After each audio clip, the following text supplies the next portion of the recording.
Hi, it's Sarah SMUTNY, your host of the Simply Balanced podcast. I'm super happy that you're listening in today. And here in this podcast, we are going to go deep on gut health, anti-inflammatory living, spirituality, self-care, and so much more. So today I have my beautiful guest, which is also a long friend already, Alison Lasek. And I'm super happy that finally we did this. And we already, we are already also in our businesses, in our personal life, we are so much interconnected.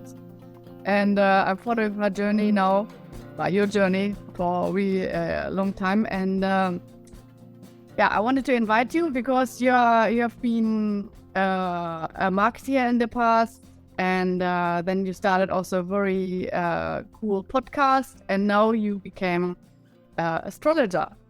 And this was such a kind of organic journey. And now you seem to have found your spot, your like sweet spot. And that's why I want to invite you to talk a little bit about your journey and how this all happened. Yes, Sarah. It's so nice to chat to you too. You were a huge support and inspiration for me along the whole way, particularly at the beginning. So my journey from marketer or communicator to astrologer has been such a journey of growth and healing, and it's really ultimately a health journey as well, I suppose. So the thing that I think really prompted me to kind of take big steps and make changes in my life was actually my skin, which is kind of interesting as a starting point. Like, I guess many things were probably going badly on the inside. I hadn't really cared for my body throughout my 20s and, through to my mid-30s. I live in Melbourne, so going out drinking here is a really big part of the culture, and I think actually in Australia in general, more so maybe even than you guys would experience in Europe. And I think if it hadn't been for these kind of flare-ups that I would get when I was drinking, my skin would go kind of bright red, and I'd be in the bathroom at a bar trying to cool my face off and just wondering what on earth can I do to kind of sort this out. And it's never really about the skin, is it? It's always about what's going on behind and the gut health. And Sarah really supported me to realize there's heaps of changes that I can make to manage it. And whilst they seem pretty challenging and hard at the start, ultimately they led me to connecting deeper with myself. Like, once alcohol was out of the equation, I had to do a lot of work to kind of find who am I without that. And, just getting comfortable to sit with all those inhibitions when going out with friends, like not feeling that relaxed, or just finding new ways to relax in the evening. Like, mindfulness became a really important part of my daily life to just feel comfortable and to support that well-being. And so mindfulness kind of led me, I guess, to this deeper and bigger connection to the universe eventually.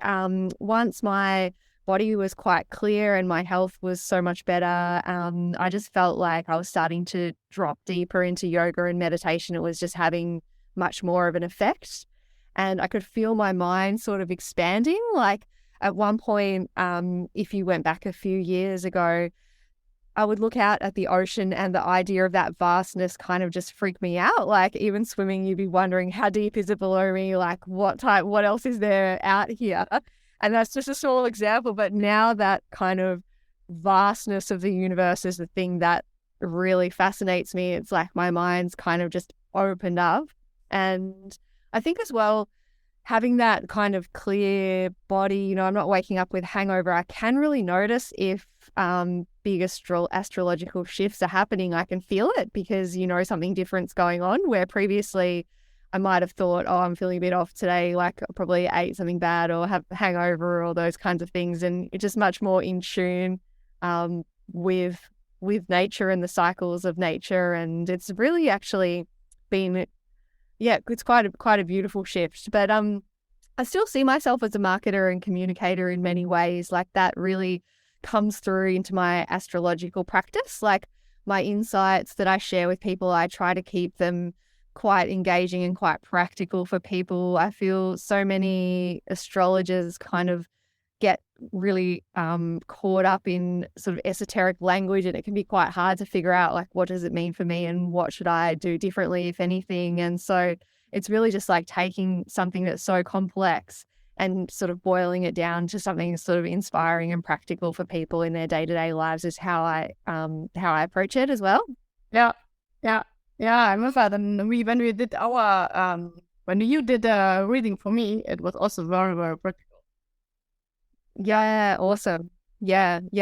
I think that's where the magic is, isn't it? Yes. I love if, first of all, people can feel inspired, that you can see that connection to something bigger. It actually shifts our ways of thinking, and it can be really inspiring.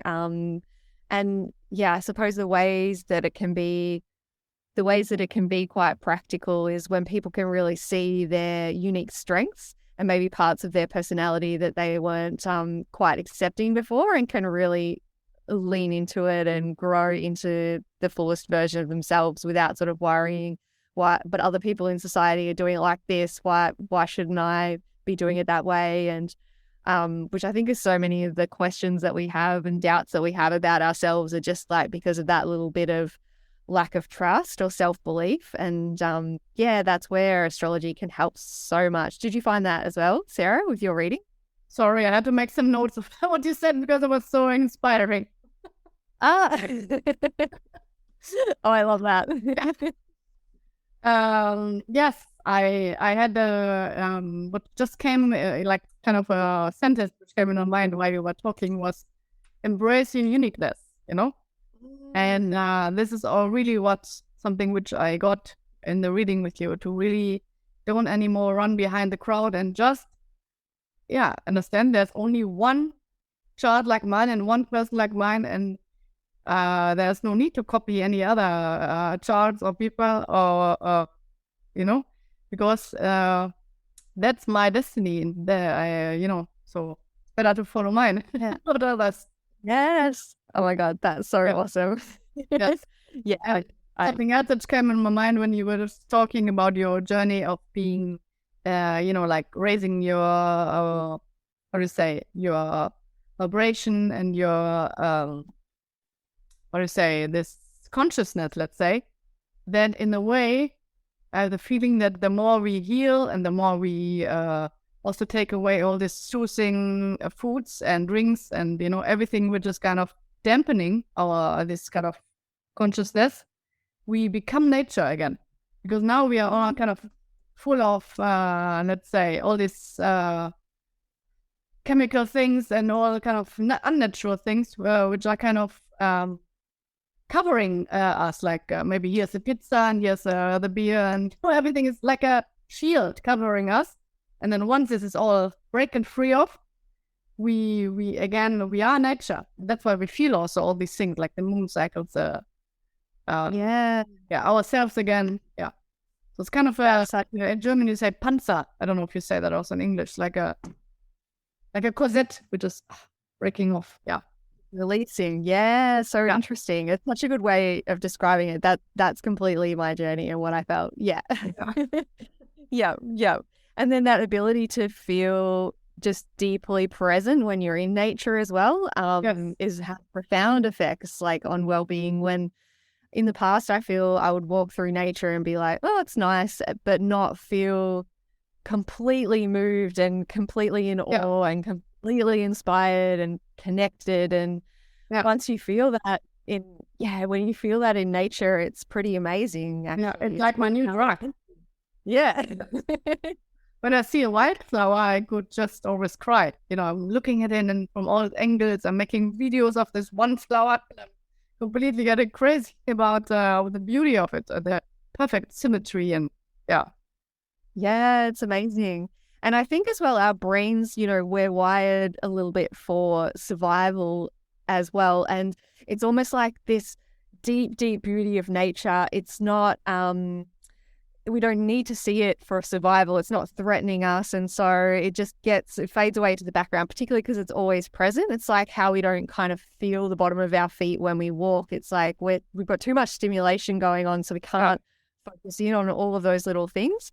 But when you remove some of that external stimulation, like take a bit of quiet time and remove some of those things like alcohol, it's almost like these other things start bubbling up and becoming much bigger and much more present, like our connection to the universe and nature and all that magic. Yeah, amazing. Yeah.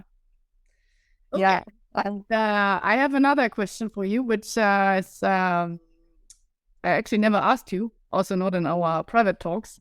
How did astrology, because I know what alcohol did and what all these, taking away food, changing your nutrition and lifestyle, how this influenced your life. But how did astrology influence your life? Yeah, so I guess, we got to the point where I had found astrology because of this deeper connection to nature and the universe. It really inspired me to think, okay, what do we know? What wisdom does man have from 10,000 years back through charting the planets and documenting our connection to nature? What do we actually know? And that led me to astrology, which has been really profound as well. There are so many examples in my chart that I can share, I guess, that just made me think differently about my life and continue to make good shifts, I suppose. So one of them is the second house is an area in our chart that shows us how we make money. And I could see from looking at my second house and the connections to it that I should actually be making money from passion projects and things that I love doing. And it might not be just one thing. It could be multiple different projects. And that was definitely not what I was doing at the time. I was working full-time in a communications agency, which is awesome. But my chart just illuminated that I should be doing more than that as well. So it really can inspire you just to be like, that actually does feel true and right for me. And I just haven't done it for whatever reason, because one, I didn't have this kind of roadmap showing me how to get back to my higher self. And two, there were heaps of other kind of distractions in the way. Yeah. So the chart has been a bit of a guide to me about what are those next layers of things that I need to work on. And if I want to live my best life, like, where is this kind of pointing me? Like, what do the stars have in mind for me now that I'm ready and willing to step into this like fullest version of me? What are the possibilities and what's out there? So there's lots of really positive things in there, but there's also things that I guess relate a little bit to the shadow and perhaps that I didn't connect so much with when I first looked at my chart. But over time, I get a deeper understanding. Like, for instance, communication's my forte, and I do that for a job and I take it really seriously. But in my chart, you can see some major communication issues. And at the start, when I first saw it, I was a bit like, oh, I don't think that's me. It's not quite right. But the more I sort of dug into it, the more I realized, okay, yes, there probably is some work to do there as far as, just being open to other people's perspectives and beliefs that maybe I feel strongly against or are different to mine. How can I have more inspiring conversations? How can I listen without being triggered? And some of those types of things. So it really has just helped push up to that next level, after the getting the physical and mental, spiritual health and in order through that kind of health journey. Now it's more this space of, okay, what are the next steps to that self-actualization? So the chart's been really powerful for that, actually. Yeah. Wow. Yeah. I think it also gives you courage, no? Because you know that you're on the right path. So today also visions like that, and to, also go through difficult moments. Yeah, it's so true. And I think outside, if we're looking externally for advice, people don't always give us that brave, take that bold step. If we're speaking to mentors or our parents or our friends, they want what's best for us and they might want the more conservative route. But our chart gives us permission to almost be a bit more free and consider our life holistically as well. So yes, work is one component, but there's 12 houses that all represent different things, from spirituality to passion to communication. And there's much more to life than just kind of focusing on work and earning money. So it really helps you get on the on the balcony and look down at life as a more holistic sort of roadmap. And yeah, that can be helpful as well for giving us permission and giving us perspective to do what we're meant to do. Yeah. But I found very life-changing when you talk to me about my chart, how my work is basically, my whole chart is concentrated on my work. If I remember well, like this was one of the things in my chart was directly struck me, that it was all concentrated in one area, and it told me that my work is very, very, very important on my part.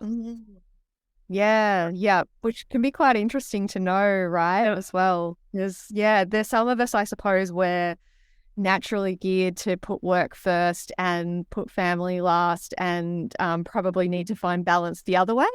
But, you know, equally, there's people like you who've got a lot to offer the world, who just need to maybe, need that permission and need that focus to bring everything you've got to the world. Yeah. It gave me this, because I always put other things like my kids and joy and doing nice stuff first.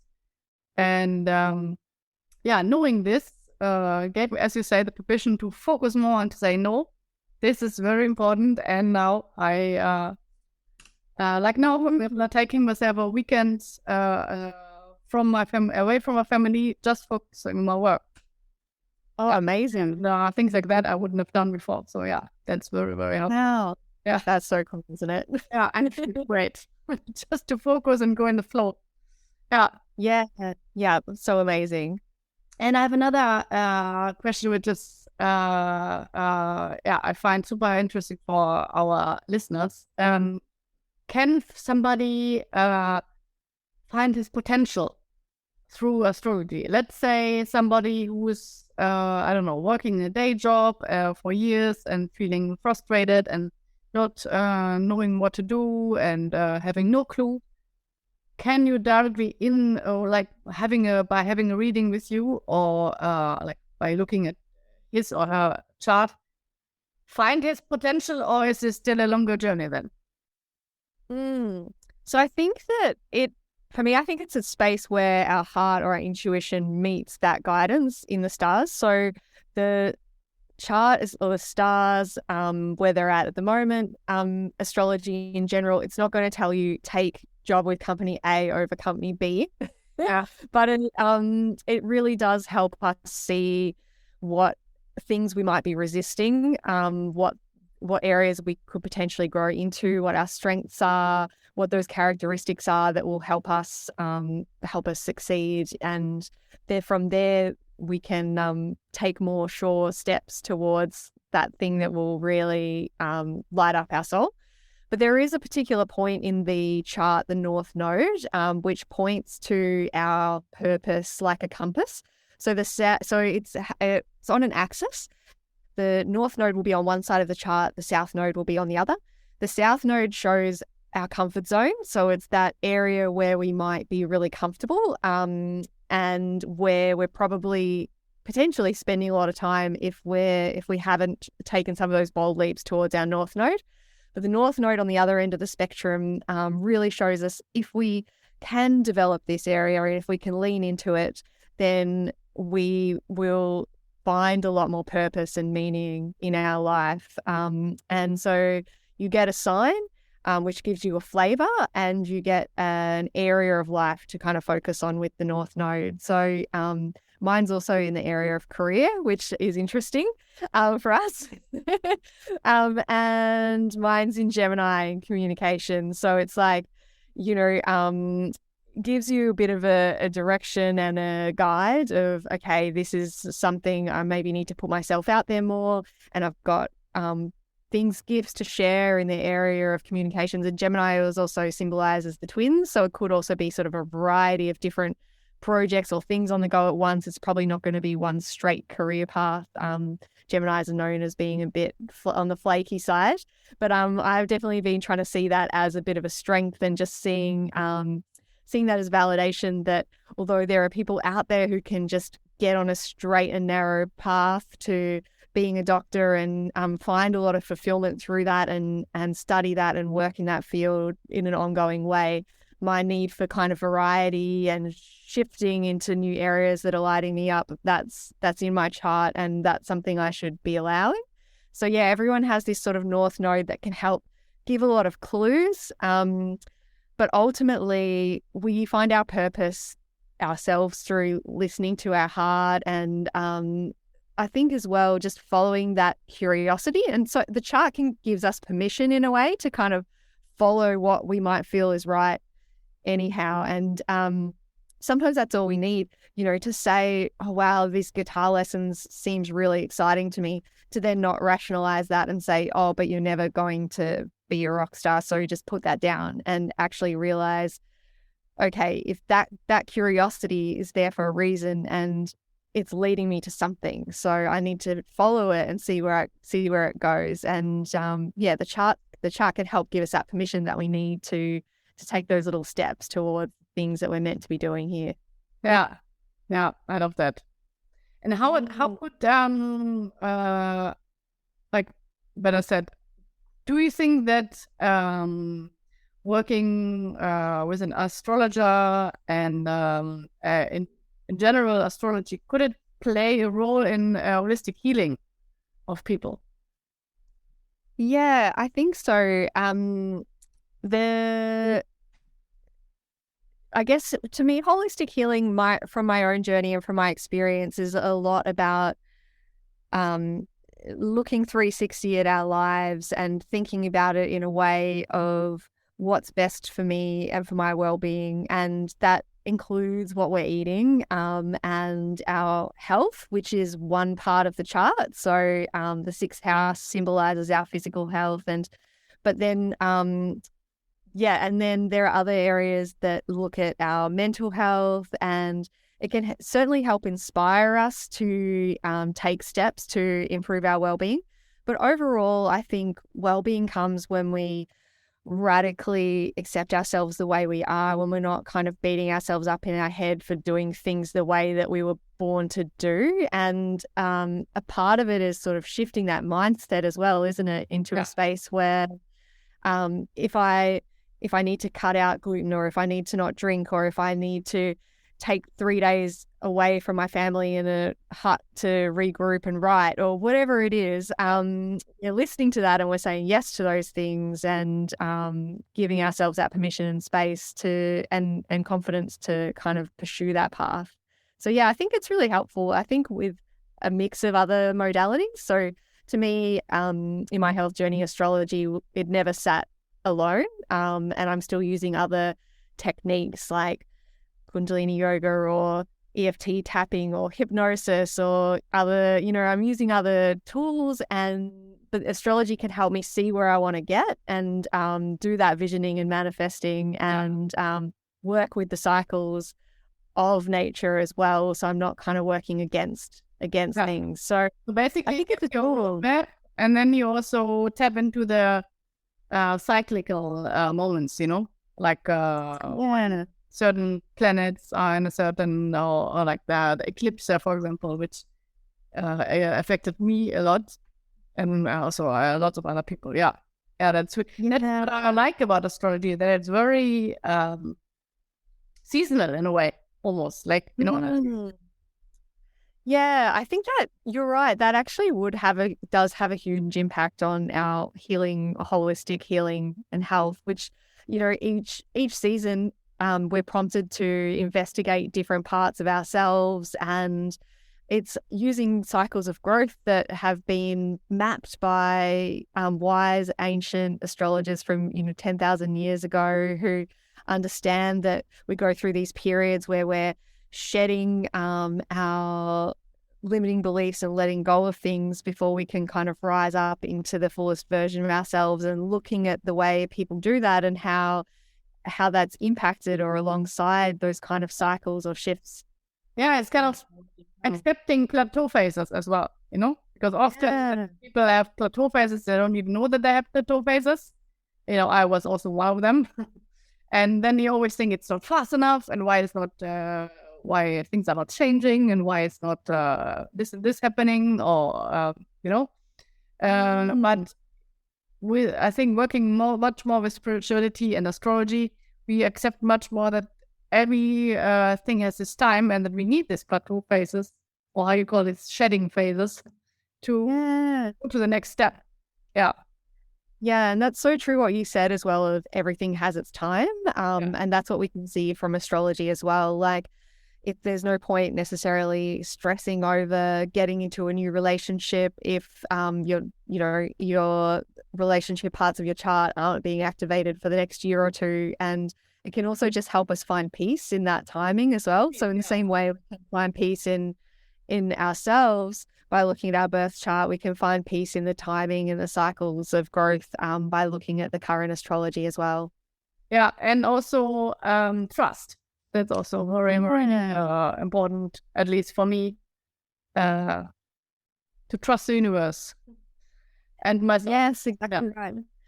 That's so profound, isn't it? Because we can be like gripping on, almost like we're on the side of a river, kind of gripping onto the bank, and like we think that we're controlling everything in our life, and actually we're not.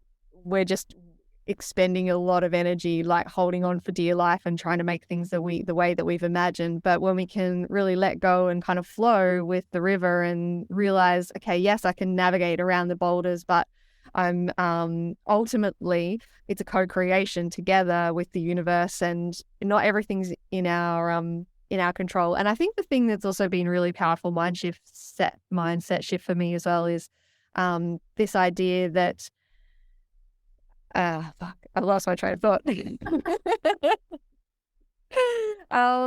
do something with the river. What you just said. Yeah. Maybe I just needed a moment of fresh air. Maybe it will come back. Ooh. When it just interrupt me. So let's move on to the next question, which interests me also a lot, and also maybe our listeners. So what is a planet which is influencing most of us a lot? The moon has a huge influence on us. Like, you hear from policemen that the full moon is when they have the most incidences, and from nurses and paramedics as well, the hospitals are way more busy. And the moon has a really visible and felt impact on our emotions, moods. It shifts the tides. So at the new moon and the full moon, the tides are stronger, and our bodies, as we're totally made of water, it's not surprising that the moon and its cycles has a real kind of physical shift. And a lot of people might feel that they're having trouble sleeping at the full moon, and they're a bit more razzed up. And this could be as well partly the in the past, before we had electric lighting and many things that kind of cover over the moon's power, it would have been a time of the month when people would have been able to get out and about in the evenings and do social things, or have late night gatherings, because you've got a whole lot more light. So it's probably partly genetic but also magnetic as well, that we're so in sync with the moon. But I really do think that all the planets have a massive impact. Even the outer planets like Uranus, Neptune, and Pluto, they are really slow moving. But when they're activated, say if a full moon is happening right next to one of those outer planets, or an eclipse, or if they're coming into contact with planets in your birth chart, that can be a really powerful time for big shifts in the unconscious, in the subconscious, and some really powerful growth opportunities as well. Can be just bringing up things that we need to deal with, and can be sort of felt on it. These things can be felt internally or externally as well. Often if we're quite aware of our thoughts and just observing within ourselves what's coming up and what's shifting for us, we'll see it there.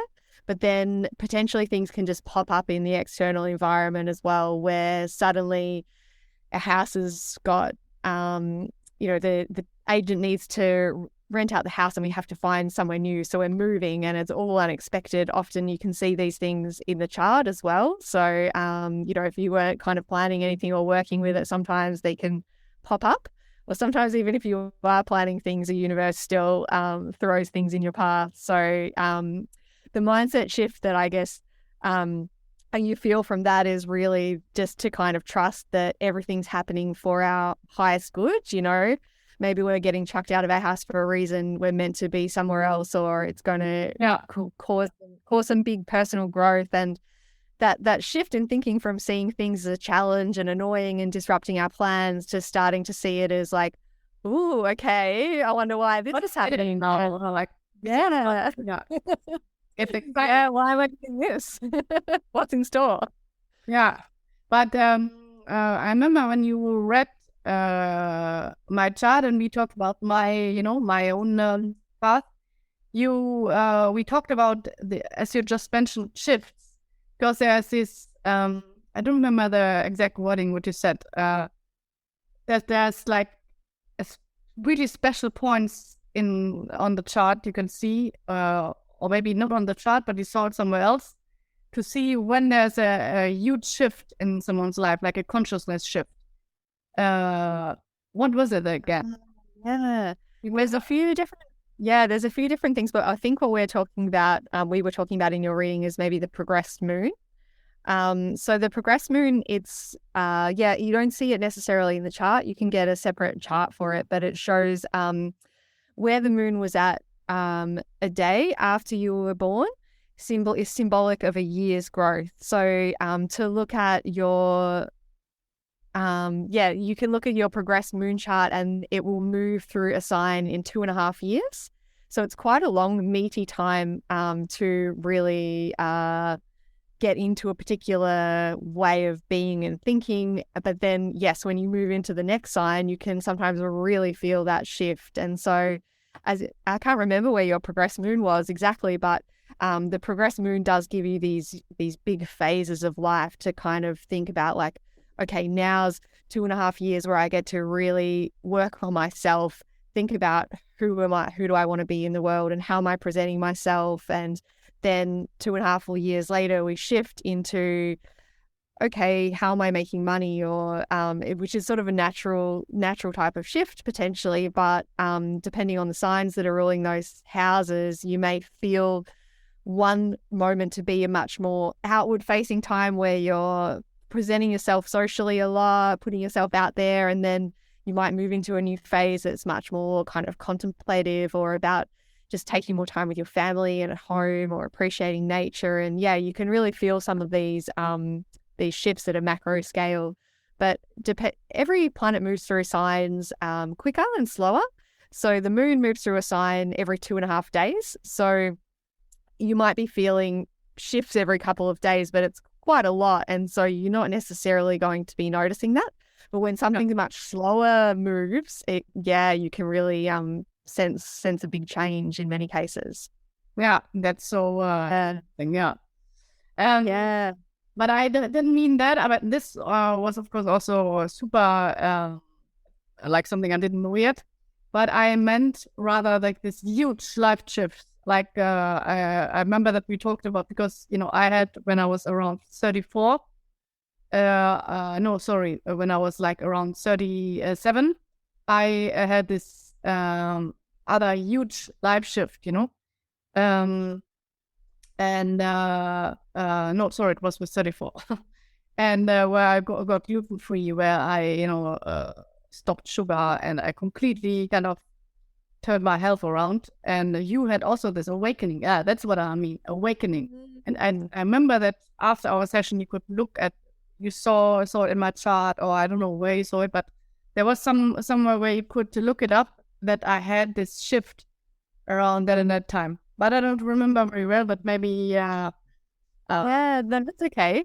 It's definitely possible to look back at any kind of key dates, and you usually see some major astrological action happening. So I always find that fascinating, and I think that's the thing that really confirmed it for me, that wow, there's really something in this. Because when you're thinking about the future, looking at what might happen in the future, it's all very hard to imagine or understand from our current position. But when you're looking back at, like, this was day when I proposed to my partner because I just had to do it and I don't know why. I was just really driven to do that. Or this is when I quit alcohol because something within me was just saying, do it, this is the time. And you can look back at those moments where, you know, your intuition or something deep within you is driving you forward to make big changes. And often, you'll see that reflected in the astrology. Usually it's not one thing. It might be a combo of a number of big things happening with the planets. Yeah. And it's in a way it's crazy, no? That you can see that in your chart, you know, that there will be a shift, or there was a shift, you know, so it was already predestined in a way that you have a huge transformation in this time of your life. But it also, in a way, it gives also, I think, a lot of acceptance because some of us have maybe different difficult childhoods or also difficult experiences in our, earlier youth or just in the past, let's say. So it gives, I think, also lots of acceptance that everything had also its meaning to go through these phases, to learn, and then to be then able to do this transformation. So not anymore, why did this happen? Shouldn't have happened, and blah, blah, blah, you know, getting caught in this kind of what if thoughts, which are very toxic. Instead of, yes, it was meant to be, it was bad, but I learned this and this from it, and it led me to this point, And that's that's also part of healing, I find. Yeah, it is. To say, radical self-acceptance, and also forgiving. Yeah, and changing that mindset to one of trust that, okay, maybe the universe is throwing some challenging things up at me, but it's for my growth and I can handle it and I'm meant to learn these things on my journey. That's why we're here on earth, is to learn and grow, and it's not going to happen necessarily unless we're faced with some of these challenges. And last question, because we want to not make it too long for our listeners. How do you, like, I know it already, but it's I think interesting for the people listening to us. How do you normally work with clients? Like when you work with somebody on her or his chart, or how do you work? Like maybe since we did our reading together, maybe you changed your way of working. Do you work like only in sessions, or what you would also recommend to people, like to do kind of more like a coaching in astrology, or more like single sessions? So mostly I work one-on-one with clients in single sessions, to be honest. And you can often get out what you want from one or two sessions. Like the birth chart reading will be really powerful for having a look at those foundations that make up who you are. And I also offer a 6-month reading that's really popular to look at what are the main astrological themes impacting me over the next 6 months, and how can I best harness my energy and use this time. So that will have a few themes across the 6 months. So different months might have a different focus with a few key dates to work with for manifesting or for making big shifts.